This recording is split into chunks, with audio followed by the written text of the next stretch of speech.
Hello all.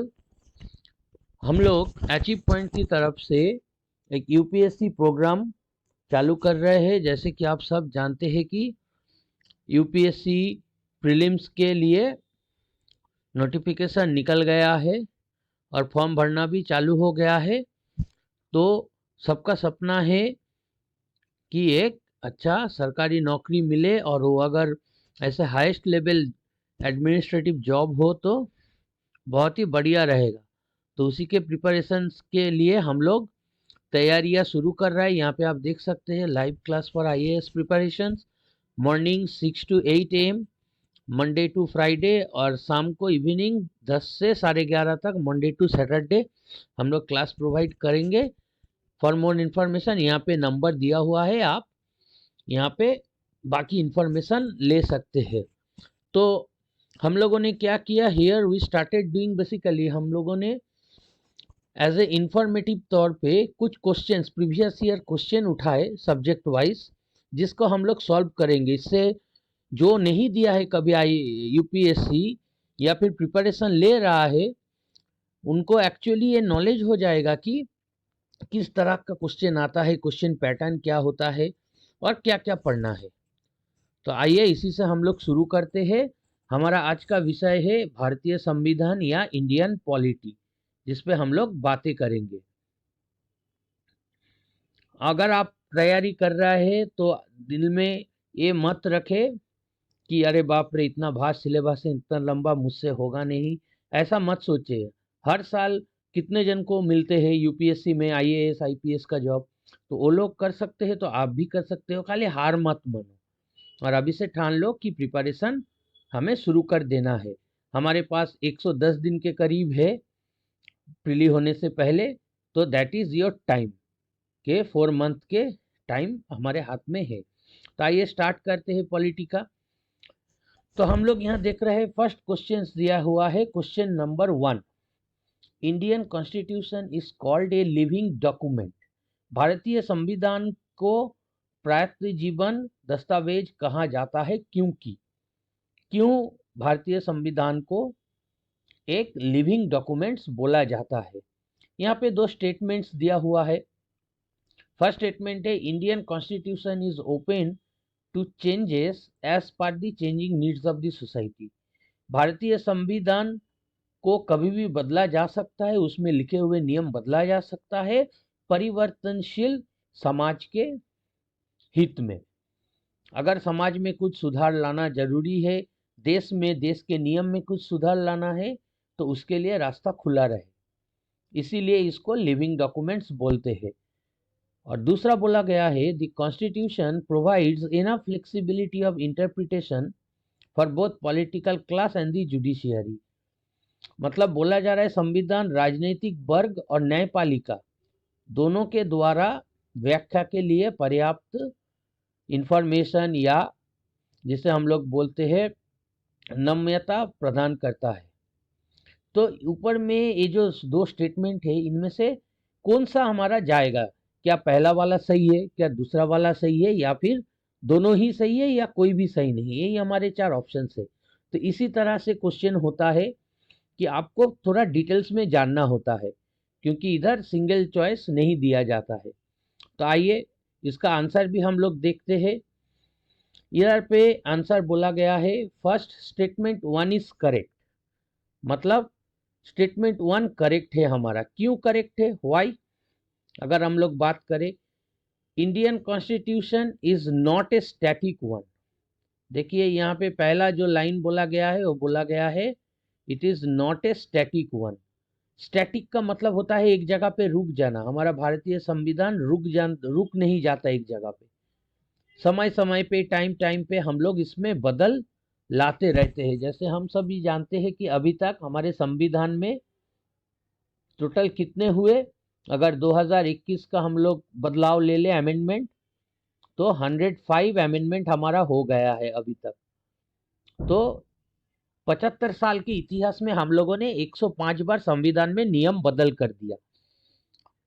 तो इसीलिए इसको लिविंग डॉक्यूमेंट बोलते हैं। तो पहला वाला एकदम सही है। फिर दूसरे पे आते हैं कि कॉन्स्टिट्यूशन या संविधान क्या बोला गया है, पॉलिटिकल क्लास एंड जुडिशियरी दोनों को ये मौका देता है कि उसको इंटरप्रेट करे। मतलब सिंपल सा है, संविधान के प्रवर्तन के समय से ही राजनीतिक वर्ग और न्यायपालिका दोनों के द्वारा इसके विविध व्याख्याएं की गई है। तो बोला गया है कि सभी कोई कॉन्स्टिट्यूशन को अपने तरीके से इंटरप्रेट कर सकते हैं। तो इसीलिए इसको लिविंग डॉक्यूमेंट बोला जाता है, क्योंकि अगर डेड डॉक्यूमेंट होता, डेड तो मर ही गया है, तो उसको और क्या व्याख्या करे। जो चेंजेबल है, जो खड़ा मतलब कांस्टेंट बदलता रहता है, उसी को लेके बात करते हैं। तो इसी हिसाब से अगर हम लोग देखें तो हमारा राइट आंसर क्या होगा, हमारा राइट आंसर होगा यहाँ पे ऑप्शन सी। दैट मीन्स कि हमारे दोनों उत्तर ही या दोनों स्टेटमेंट ही करेक्ट है। अब आते हैं नेक्स्ट क्वेश्चन पे। दूसरा क्वेश्चन क्या बोला गया है, दूसरा क्वेश्चन बोला गया है Which of the following function is or are performed by National Commission for Scheduled Caste? राष्ट्रीय अनुसूचित जाति आयोग द्वारा निम्नलिखित में से कौन से कार्य का निष्पादन किया जाता है। मतलब शेड्यूल कास्ट के लिए जो नेशनल कमीशन बना है उसका फंक्शन क्या है। पहला क्वेश्चन दिया गया है to inquire into specific complaints with respect to the deprivation of rights and safeguard of the schedule caste. मतलब शेड्यूल कास्ट या जो निम्न वर्गीय लोग हैं, निम्न जाति के लोग हैं, उनको राइट्स अपने अधिकार से वंचित नहीं किया जा सकता।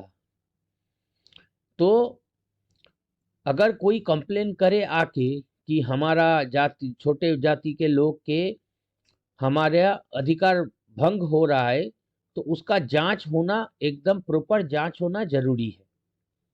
तो ये नेशनल कमीशन का काम है कि इसका प्रॉपर जांच करे, अगर पुलिस नहीं करे तो। दूसरा बोला गया है टू डिटरमाइन एन इंक्रीज और decrease in the quantum of reservation of schedule cast in government job. मतलब जो निम्न वर्गीय, निम्न जाति के लोग हैं, सरकारी नौकरी में उन लोगों को रिजर्वेशंस दिया जाता है। हम सब जानते हैं कि अभी हम लोग हर सरकारी जॉब में 50% रिजर्वेशन मैंडेटरी है, करना ही पड़ेगा सरकार को इन लोगों के लिए। तो टू डिटरमाइन एन इंक्रीज और डिक्रीज इन रिजर्वेशन, ये national commission for schedule caste तय करेगा कि नहीं कि रिजर्वेशन कितना होना चाहिए, क्या वो 40% होना चाहिए या 50 या फिर उससे भी आगे बढ़ाना चाहिए। तीसरा बोला गया है to prepare and update the list of schedule caste government employees and recommend their names for promotion through reserve quota. मतलब इन लोगों का जो ऑलरेडी गवर्नमेंट जॉब कर रहा है, निम्न जाति के लोग, उन लोगों के प्रमोशंस या उन लोगों के तरक्की किया जाए रिजर्व कोटा में। तो इन तीनों में से कौन सा functions national commission for schedule caste करता है। अब वो पहला वाला खाली कर सकता है, दोनों तीनों कर सकता है, कोई भी दो कर सकता है। तो आइए इसका आंसर हम लोग देखते हैं। तो इसका आंसर हमें क्या मिला, इसका आंसर दिया गया है हमारा 2A, मतलब 1 ओनली। हमारा जो पहला स्टेटमेंट है वही हमारा खाली सही है। ठीक है, देख लेते हैं। तो स्टेटमेंट 1 क्यों करेक्ट है, क्योंकि अगर कोई शेड्यूल कास्ट जाति का अधिकार भंग हो तो उसके खिलाफ वो कंप्लेन कर सकता है और वो नेशनल कमीशन जांच करेगा, सेंट्रल, ये एकदम तय है। तो हमारा पहला स्टेटमेंट ही करेक्ट है, ये होना ही है। दूसरा क्या बोला गया है, दूसरा स्टेटमेंट हमारा बोला गया है कि इंक्रीज और डिक्रीज इन रिजर्वेशंस, ये नेशनल कमीशन नहीं कर सकता। SC ST, schedule caste, schedule tribe या अदर बैकवर्ड क्लासेस जो लोग होते हैं, ओबीसीज, उनको कितना परसेंट रिजर्व किया जाएगा सीट, ये संसद या पार्लियामेंट तय करता है। ये हमारे नेशनल कमीशन तय नहीं कर सकता, उसके पावर में नहीं है। तो हमारा ये सेकंड स्टेटमेंट गलत है। तीसरे में आता है शेड्यूल कास्ट गवर्नमेंट एम्प्लॉइज और उसके प्रमोशन रिजर्व में कभी नहीं होता। रिजर्व कोटा में आपको शेड्यूल कास्ट का जॉब मिल सकता है, एग्जाम दे सकता है वो, लेकिन प्रमोशंस उनके काम के, उनके एक्सपीरियंस के ऊपर होगा। ऐसा कोई हार्ड एंड फास्ट रूल नहीं है हमारे देश में कि प्रमोशन भी रिजर्व कोटा में हो। तो हमारा तीसरा स्टेटमेंट भी गलत है। तो इसी हिसाब से अगर हम लोग आए तो हमारा राइट आंसर होगा option A, that is only statement 1 is correct. बाकी दो हमारा मिथ्या अभिव्यक्ति है या मिथ्या स्टेटमेंट है। नेक्स्ट क्वेश्चन नंबर 3 में आते हैं। बोला गया है directive principles of state policy under constitution of India prescribes. हम सब जानते हैं कि निर्देशक नीति या निर्देशमूलक नीति हमारे संविधान में बोला गया है कि राज्यों को कैसे एक देश को चलाना है, उसके लिए कुछ नियम बोला गया है जो हम लोग जस्टिसिएबल नहीं है या एप्लीकेबल नहीं है। अगर सरकार चाहे तो इसको इम्प्लीमेंट कर सकता है, चाहे तो नहीं कर सकता है। तो यहाँ पे बोला गया है कि वही निर्देशात्मक नीति या डायरेक्टिव प्रिंसिपल्स क्या बोलते हैं। Certain policies that the government should adopt, मतलब फर्स्ट स्टेटमेंट में बोला गया है कुछ ऐसे नीतियां हैं जो सरकार अपनाया, अगर चाहे तो अपना सकता है, उसको कानूनन नियम बना सकता है। दूसरा, जैसे हम लोग देखते हैं कि पंचायत हमारे निर्देशात्मक नीति में ही था, आर्टिकल 40 में। इसको गवर्नमेंट 73वां संविधान संशोधन करके 1992 में लाया, पंचायत को लीगल किया गया। तो ऐसे ही बोला गया है कि policies government should adopt. Second बोला गया है the goals and objective that we as a society should adopt, मतलब जो समाज है, हम समाज में रहते हैं, हम सबको, पूरे समाज को इसका जो निर्देशात्मक नीति का जो गोल्स एंड ऑब्जेक्टिव्स है, उद्देश्य है और लक्ष्य है, उसको हम लोग अपना ले, हम लोग अपना उसको मान के चले तो देश का भला होगा। और तीसरा बोला गया है certain rights that individual should enjoy apart from fundamental rights, कुछ अधिकार है जो मौलिक अधिकार के अलावा भी भारत के जो नागरिक है वो एंजॉय करता है या उसको भोग करता है। तो यहाँ पे अगर देखा जाए कौन सा स्टेटमेंट सही है, तो हम लोग क्या देखेंगे, यहाँ पे हम लोग देख सकते हैं कि निर्देशात्मक नीति या डायरेक्टिव प्रिंसिपल्स किसी भी हालत में मौलिक अधिकार नहीं है।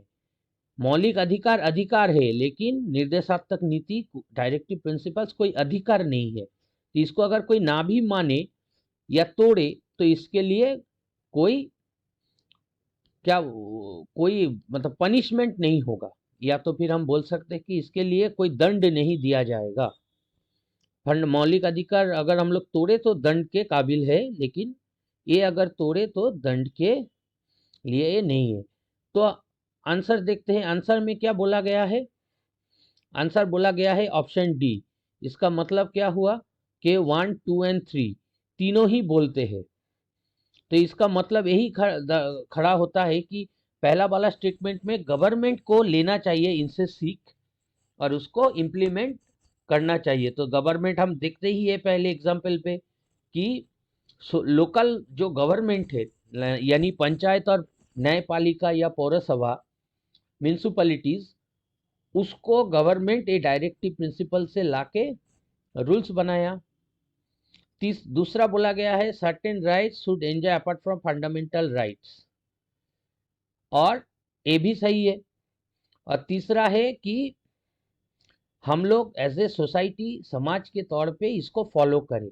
अगर हमें समाज को सुधारना है, देश को आगे बढ़ाना है, तो इसमें ऐसा कुछ नहीं है जो हमारे खिलाफ जाएगा, सब ये हमारे हित में है। तो इस हिसाब से हम लोग देखें तो हमारे तीनों ही जो वक्तव्य है या स्टेटमेंट है, तीनों ही सही है। तो हमारा राइट आंसर होगा क्वेश्चन नंबर 3 का ऑप्शन डी, यानी ऑल 1, 2, 3। अब आते हैं नेक्स्ट क्वेश्चन पे। बोला गया consider the following statement regarding federation of India. It is characterised by independent judiciary and bicameralism. बोला गया है इंडियन फेडरेशन जो है, युक्त राष्ट्रीय जो व्यवस्था है हमारा, संघीय व्यवस्था, वो किस चीज से हम लोग इसको देख सकते हैं या मान सकते हैं कि ये फेडरेशन है।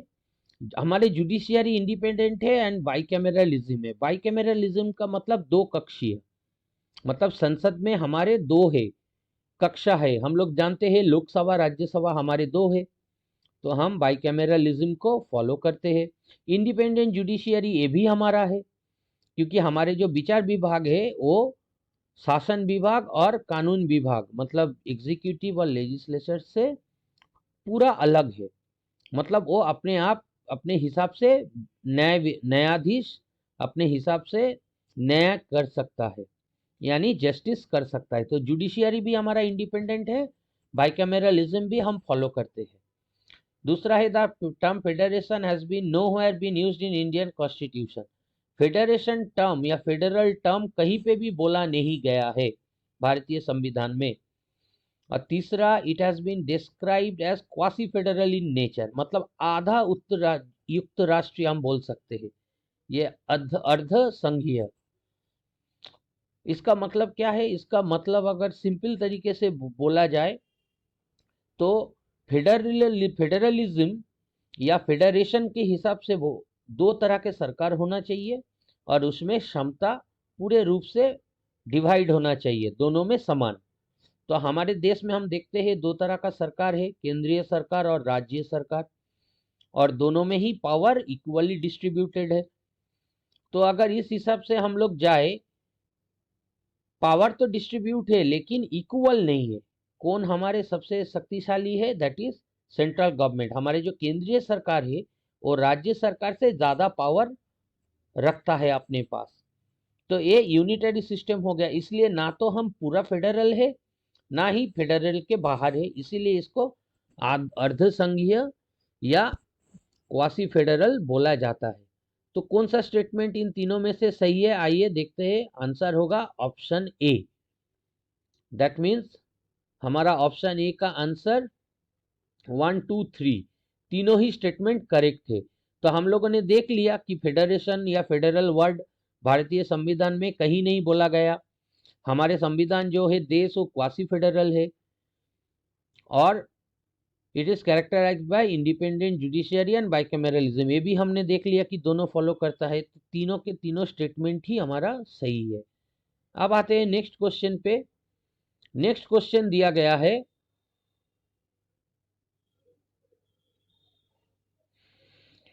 Consider the following statement with reference to high court. उच्च न्यायालय के हिसाब से नीचे जो कथन दिया गया है उनमें से कौन सा सही है?